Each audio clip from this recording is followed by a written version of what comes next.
Я Здравствуйте. представляю сообщество молодежи из Челнов-Урбан-Татар, и у нас есть свой подкаст, тут подкаст, и вот на его примере как раз, на опыте того, как мы его делали, я вам сегодня подготовил такой небольшой доклад. Тема у нас «Как делать татарский подкаст», но мы как бы можем, не обязательно должен быть это татарский подкаст, все, что я скажу, это применимо к подкастам на любом языке. Итак, для начала вам нужно определиться, для чего вам нужен подкаст. Как мы видим, есть несколько форм. Получается, вообще подкаст – это как форма коммуникации с вашей аудиторией, возможность показать лицо бренда и повышение репутации и доверия к вашему бренду.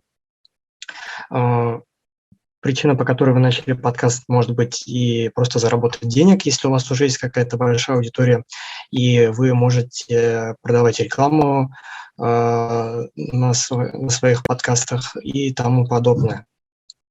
Почему именно подкаст хорош? Чем хорош именно подкаст?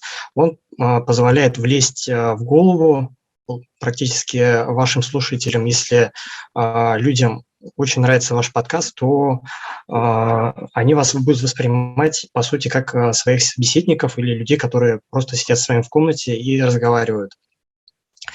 Они будут воспринимать вас как такого доброго знакомого. Что еще? Согласно исследованиям, вообще 70% людей, которые слушают ваш подкаст, они будут возвращаться к вашему бренду. То есть вы еще можете использовать подкаст как метод продвижения вашего бренда. Мы же записываем подкаст, чтобы быть ближе к нашей аудитории, познакомиться с ними, чтобы они знали, кто мы такие. Перед тем, как вообще начинать записывать подкаст, нужно определиться с тематикой. Вот, как вы видите, есть несколько форматов, так скажем, информационно-новостной, когда вы говорите о каких-то новостях, новшествах в этом мире, образовательные подкасты, если идет речь о каком-то образовательном моменте в ваших подкастах, документальный, если вы говорите о каких-то, так скажем, допустим, об истории или какие-то официальные, у вас есть какой-то официальный материал. Разговорный, когда вы просто, герои вашего подкаста разговаривают между собой, затрагивают какие-то темы, и ток-шоу. То есть это вообще подкаст может как быть записью прямого эфира какого-то, и быть в формате шоу, которое людей очень сильно в эмоции бросает. Наш конкретно подкаст – это разговорный подкаст, где мы разговариваем со своей командой, приглашаем каких-то гостей и просто говорим с ними о жизни, о том, что мы сами переживаем, и о другом. Так, тут что-то у меня ползло, неправильно написано. Итак, чтобы записать подкаст, свой первый, вам нужно определиться с темой конкретного выпуска, о чем вы будете говорить, какие темы будете затрагивать. Кто будет участвовать в вашем подкасте? Это может быть разговор с самим собой, просто монолог. Это могут быть ваши друзья или приглашенные эксперты. И какой сценарий подкаста? Вы должны заранее подготовить его, о чем вы будете говорить, какие темы будут затрагиваться, какие темы запрещены в вашем подкасте. Например, это какие-то религиозные разговоры или политические. Об этом обязательно нужно сказать участникам вашего подкаста, подготовить вопросы, чтобы наводящие вопросы, чтобы ваш подкаст не в какой-то момент просто не остановился и не началось молчание. Итак, и теперь уже более таким техническим моментом, как его записать. Вы можете записывать подкасты дома или в студии. Если у вас нет возможности воспользоваться студией, выберите себе какое-то помещение. Оно должно быть максимально заставлено. Если есть у вас плотные шторы, занавесьте все. помещение не должно быть слишком большим, чтобы не было эха. Если у вас есть ковер, лучше постелить его, или если у вас есть на полу ковролин, еще лучше. Постелите, не знаю, повесьте ковры на стену. Сделайте так, чтобы звук максимально был плотный и не отражался от поверхностей. Если вы записываете в студии, там уже вам помогут, скорее всего. Будут хорошие микрофоны, закрытое помещение со звукоподавляющими, получается, вставками. Если вы записываете в каких-то домашних условиях, вообще можно записывать. Мы свой первый подкаст записывали на iPhone, буквально на микрофон телефона, но потом в итоге мы его перезаписали, потому что качество звука вообще оставляло желать лучшего. Пользуйтесь, если у вас есть возможность, купите хороший микрофон или арендуйте его, воспользуйтесь звуковой картой. Сделайте так, чтобы звук был максимально хорошего качества. По обработке.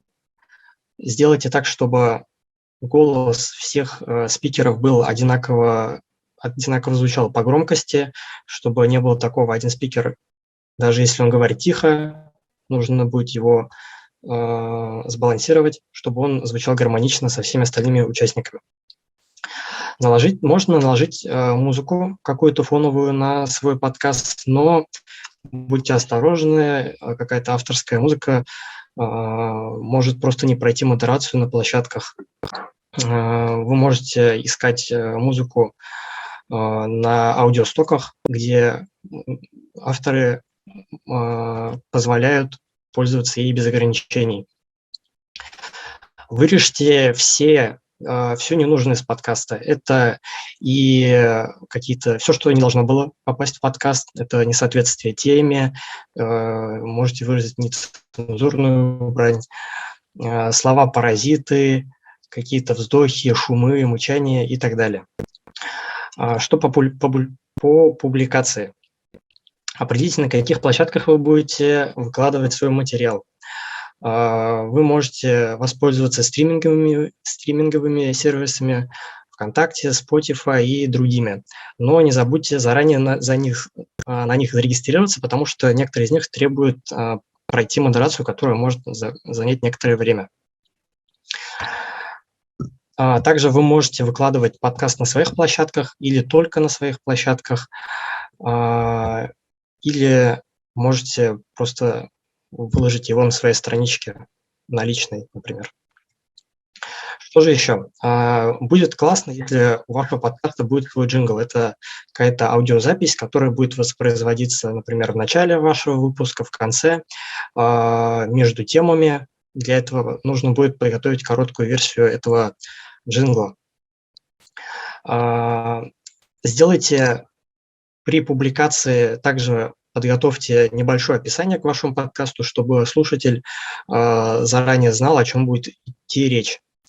Приготовьте обложку к вашему подкасту, но постарайтесь сделать так, чтобы она не была похожа на логотип вашего бренда, если он такой есть.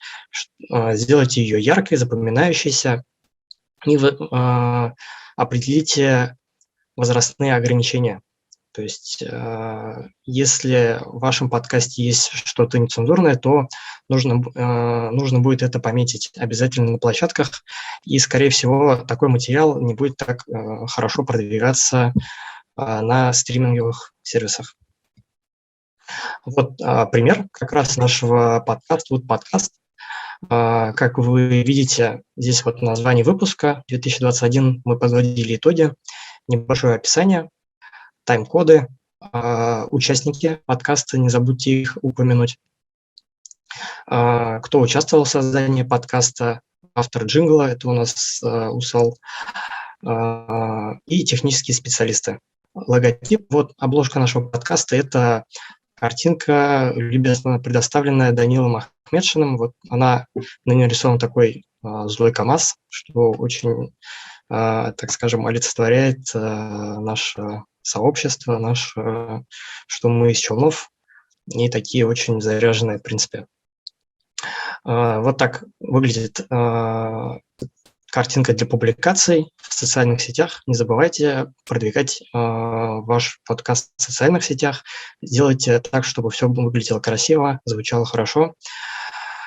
И, в принципе, на этом все. Можете послушать наш подкаст на стриминговых площадках. Называется «Ут подкаст». Также ссылка на него вы можете найти в наших социальных сетях Урбан Татар и нашего интернет-радио Урбан Татар. Спасибо. Да, Шамиль, благодарим за отличный такой доклад. Первое, что интересует, как давно он существует? Второе, что сподвигнуло вас его вообще создать, сгенерировать? Третье, ваша целевая аудитория, кто его слушает и каким образом вот прирост происходит, какая динамика? Дайте, пожалуйста, ответы. Наш подкаст существует уже практически год. Мы записали первый сезон, и пока у нас вот такая небольшая творческая пауза. Для чего мы его записывали? Мы хотели быть ближе к участникам нашего сообщества, быть ближе к людям, которые за нами следят.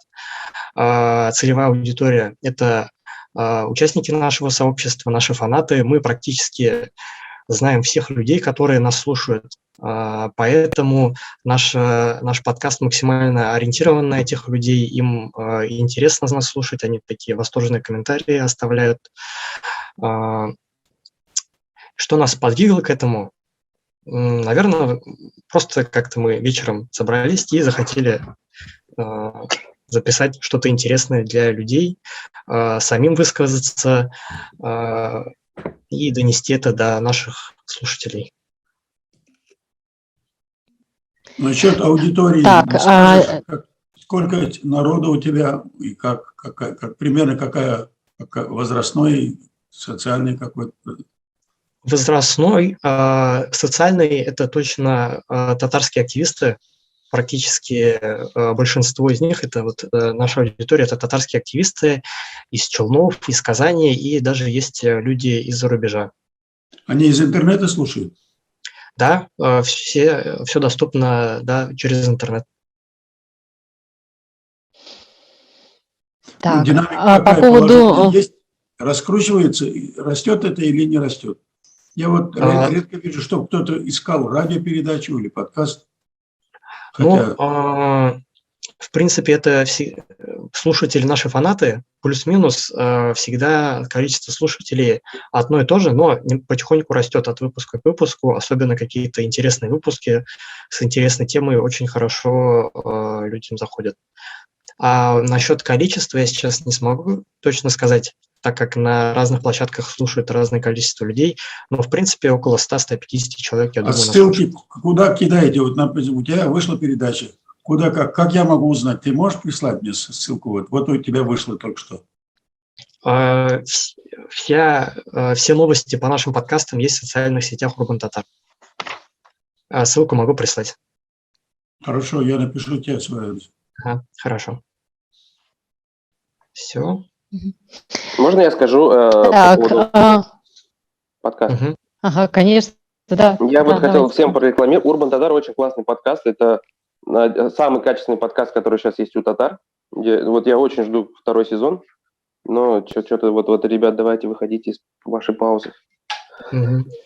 Да, спасибо большое. Мы уж стараемся сделать качественный звук, то есть у нас мы записываем все в студии, чтобы все хорошо звучало, интересных спикеров, интересные темы актуальные пытаемся затрагивать.